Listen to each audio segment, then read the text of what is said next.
Good morning বন্ধুরা, কেমন আছো তোমরা সবাই? আশা করছি সবাই খুব ভালো আছো, আমিও ভালো আছি। তো আজকে 1 মে, মাসের 1 তারিখ, বুধবার। আজকে ঘুম থেকে একটু দেরিতেই উঠেছি, যেহেতু ছেলের স্কুল ছুটি ছিল, তোমাদের দাদার অফিস ছুটি ছিল, সেই জন্যে দেরি বলতে অনেকটাই দেরি হয়ে গেছে। উঠে ভাবছি কোথা থেকে কি স্টার্ট করি, কি করি না করি।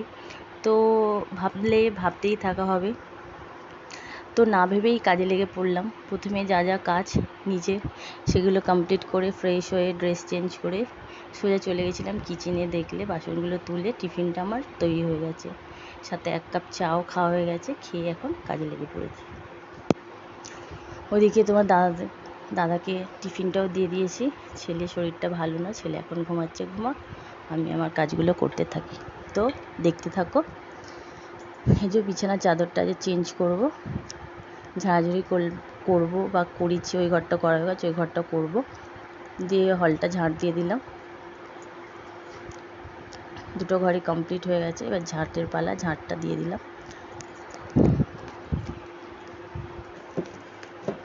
এইখানটা একটু বসেই ঝাড়টা দিয়ে, আসলে দাঁড়িয়ে দাঁড়িয়ে ঝাড়টা দিলে না, একদিকে ঝাঁটা দিয়ে ধুলোটা টানলে আর একদিকে চলে যেত। এখানে তোমার দাদা আমার সাথে কথা বলছিল, তো একটু কথা বলতে বলতে দাঁড়িয়ে গেছিলাম।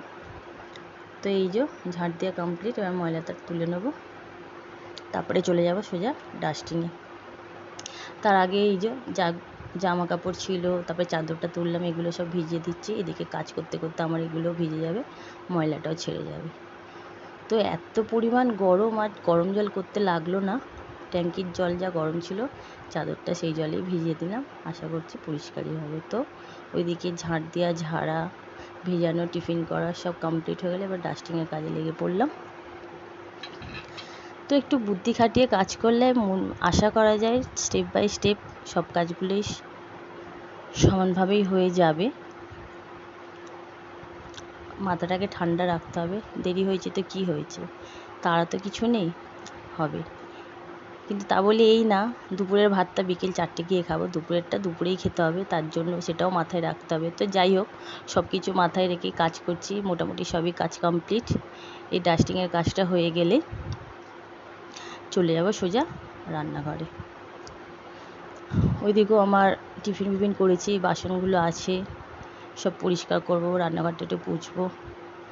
তো এই ডাস্টিংয়ের কাজ, এই ঘর ওই ঘর কমপ্লিট হয়ে গেল। হলে চলে এলাম। চেয়ার কুশনগুলো সব একটু রোদে দিয়েছি, তো চেয়ারগুলো একটু পুছে নিয়ে আবার রেখে দিলাম। কুশন কভারগুলো কেচে নেব। আর জানলাগুলো তোমাদের তো বললাম, ঘর বাড়ি আজ ঝাড়াঝাড়ি করছি, তো জানলাটা প্রচুর পরিমাণে নোংরা পড়ে রাস্তার দিকে। তো ওপরে ঘর, তাও কেন এত ধুলো পড়ে বুঝতে পারি না, হয়তো রাস্তার দিকে তাই। তো এটাও সপ্তাহে সপ্তাহে ঝেড়ে নিই, রোজের হয় না জানলা ঝাড়াটা। যাই হোক, এটা সময় বার করে সপ্তাহে একদিন এরকমভাবে পরিষ্কার করে নিই। তো এই যে সব ঝাঁট ভেজানো, ঝাড়াঝুড়ি সব কমপ্লিট হয়ে গেলে বা সোজা চলে এলাম কিচেনে। তো এই যে টিফিন করেছিলাম, আমাদের রুটি হয়েছে, সিমই হয়েছে, চা হয়েছে, ছেলের জন্য একটু ম্যাগি করেছিলাম। সব করে রেখে ওইদিকে কাজে লেগে পড়েছিলাম। ওইদিকে সব কমপ্লিট করে সোজা চলে এলাম কিচেনে। তো এবার এই বাসনগুলো আছে, যা চায়ের বাসন, রুটি করেছিলাম ব্যালন চাকে, এগুলো মেজে নেবো, দিয়ে রান্নাঘরটা একটু পরিষ্কার করে নেব। আমার এই অপরিষ্কার রান্নাঘরে রান্না করতেও ইচ্ছা করে না, মনেও একটা শান্তি আসে না। তো যখনই যেটাই করি, সে রুটি করি বা ভাত, রান্নাঘর পরিষ্কার করে বাকি কাজটা করি। টিফিন করার পরও আমি রান্নাঘর পরিষ্কার করে নিই, আর রান্না করার পর তো করি, সেটা তো কোনো কথাই না। তো এই যে পরিষ্কার করে নিলাম, বাসনগুলো মেজে নিলাম।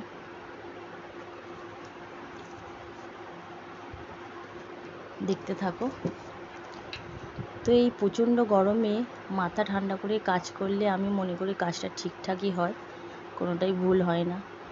টাইমের মধ্যে খাওয়াটা হয়, টাইমের মধ্যে কাছাকাছি মানে কাজ কমপ্লিটও হয়, কাচাকুচি হয়, ঘর পোছা হয়, সবই করা যায়। বুদ্ধিটা একটু খাটিয়ে কাজে লাগালে কাজটা ঠিকঠাকই হয়। তো যাই হোক, বেশি বকে ফেলছি। এই যে বাসনগুলো মাজা হয়ে গেল, এবার রান্নাঘরটা একটু পুছিয়ে নিচ্ছি। রুটি করলে আঠার গুঁড়োগুলো পড়ে না, কীরকম অস্থির লাগে। তো এরই মধ্যে আমার চান কাচা পোচা পুজো সবই কমপ্লিট হয়ে গেছে। এসে আমি রান্না বসিয়ে দিয়েছি, সেটা শ্যুট করা হয়নি। তো এদিকে আমাদের ভাতটা হয়ে গেছে। আজ আমাদের মেনু ছিল লাঞ্চে মাংস আর ফ্রাইড রাইস। তো ফ্রাইড রাইস তো আমার ছেলে খায় না, ওর জন্য সিদ্ধ ভাত করে নিয়েছিলাম। মাংস ছিল, স্যালাড ছিল, ও খেয়ে নেবে। ও শুধু ওই রাইসের চালের কিছু খাবে না, ওকে এমনি সিদ্ধ ভাত দিয়ে দাও বা ভাত দাও, এমনি ও মাংস দিয়ে খেয়ে নেবে, ওর অসুবিধা নেই। একটুখানি খায় কিন্তু খেয়ে নেবে মন তৃপ্তি করে। কিন্তু ওই ভাত যদি তুলে রাখি ও তো একটুও খাবে না। তো যাই হোক, রান্নাবান্নাও কমপ্লিট হয়ে গেছে, গ্যাস ফ্যাস পোঁছাও হয়ে গেছে। তো আমাদের লাঞ্চটা একটু দেখিয়ে দিলাম। আজকে ছিল ফ্রাইড রাইস, সাথে ছিল চিকেন, তার সাথে ছিল স্যালাড আর আমের চাটনি। চাটনি বলো আচার বলো যাই বলো, এটা তো আমাদের থাকে। তো একটু মেনুটা শেয়ার করে দিলাম। আর এই দেখো আমার বদমাসটাকে দেখছো, ইচ্ছা করে বাটিটাকে সামনের দিকে নিয়ে আসছে, ও খাচ্ছিল তখন ওই স্যালাডটা। তো এখন আমার ঘড়িতে 2:35 হতে যাচ্ছে। তো এখন আমার ঘড়িতে 2 বাজে, 2:15, সরি 2 না 2:15। তো আমার সব কাজ কমপ্লিট। খাওয়া দাওয়া করে একটু রেস্টও নিয়ে নিয়েছিলাম। খাওয়া দাওয়ার পর বাকি যেই কাজ, জামা ধোয়া, আমি যেটা পরে থাকি চান টান করে, আমি পরে থাকতে পারি না, ধুয়ে দিয়েছি, জামা কাপড় তুলে নিয়েছি, তুলে একটু রেস্টও নিয়ে নিয়েছি। সন্ধেবেলা তোমাদের সাথে দেখা করছি।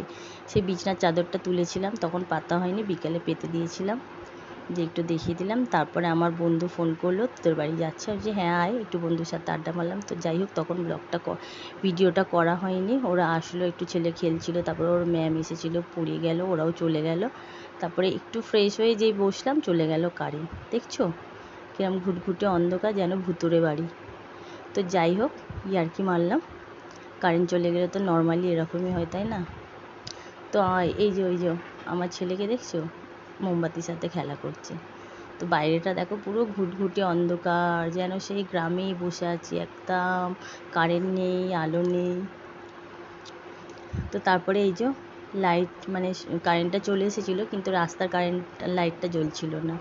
তো এটা ছিল আগের দিনের ব্লগ, মানে বুধবারের। তারপরে পরের দিন ছিল বৃহস্পতিবার। আমার ছেলের প্রচুর শরীর খারাপ, কি বলবো বন্ধুরা, কোনো ভিডিও করতেও পারিনি, ওই ভিডিওটা ছাড়তেও পারিনি। বাচ্চা শরীর খারাপ থাকলে আর কিছু ভালো লাগে না, সেই জন্য সেদিন সারাদিন ওকে নিয়েই ব্যস্ত ছিলাম। ওর প্রচুর শরীরটা খারাপ ছিল, সেই জন্য আর কিছু করতে পারিনি। এইটা শুক্রবার, মানে ফ্রাইডে সকালবেলা দেখালাম, ভাত ডাল ওদিকে বসিয়ে দিয়েছিলাম, আর মাছের ঝোল করেছিলাম, কিছু না, হালকা পাতলা রান্না করেছিলাম। তারপরে তোমার দাদা তো অফিসে গেছিলো, ওকে তোলা, ওষুধ খাওয়ানো, যাই হোক যা করতে হয় বাচ্চাকে তাই করছিলাম। ও কিছুই করতে চায় না, খেতে চায় না, শরীর খারাপ থাকলে আমাদেরই ভালো লাগে না, আর ও তো ছোটো। যাই হোক, সেই জন্য ব্লগটা দিতে পারিনি বন্ধুরা, কিছু মনে করো না, একটু ম্যানেজ করে নিই। আর ঠিকঠাক টাইমেও দিতে পারি না, হয় চার্জ থাকে না, নাহলে নেট থাকে না, খুবই প্রবলেম হয়। সেই জন্য একটু ভিডিওগুলো আমার উল্টো পাল্টা হয়ে যায়, আশা করি পরে ঠিক হয়ে যাবে। তো এইটা শুক্রবারের ব্লগ, রান্নাটা দিয়েই আর কিছু করতে পারিনি, আর ভিডিও করতে পারিনি। একেবারে সন্ধ্যেতে এসেছিলাম, ছেলের এই বইয়ের জায়গাটা একটু গুছিয়ে নিচ্ছিলাম, অগোছালো হয়েছিল, গোছাই সবসময়, তবু অগোছালো হয়ে যায়। যাই হোক, গুছিয়ে নিলাম, একটু এখানটা গুছিয়ে নিলাম। তো বন্ধুরা, বক বক করতে করতে ভিডিওটা অনেকটাই চলে এলাম। তো ভিডিওটা যদি ভালো লাগে, লাইক শেয়ার সাবস্ক্রাইব করো, আর খুব ভালো লাগলে বন্ধুদের মাঝে শেয়ার করা। আর আরও নিত্য নতুন ভিডিও যদি দেখতে চাও, আমার চ্যানেলটাকে সাবস্ক্রাইব করে নিও। আর কমেন্টে জানিও ভিডিওটা কেমন হয়েছে, কেমন লাগলো, আর কি ভিডিও দেখতে চাও। তো এই তো ভিডিওর শেষে চলেই এলাম। ছেলের স্কুল চলছে এখনও, কিন্তু ছেলের শরীর খারাপ, ওই জন্য আর পাঠাচ্ছি না। তো যাই হোক, দেখি সোমবার থেকে পাঠাতে তো হবেই। তো আজকের মতন ভিডিওটা বন্ধুরা এখানেই শেষ করছি। ভালো লাগলে লাইক শেয়ার সাবস্ক্রাইব করো। আবার বলো, তোমরা সবাই সুস্থ থেকো, ভালো থেকো। আজকের মতন টাটা, গুড নাইট।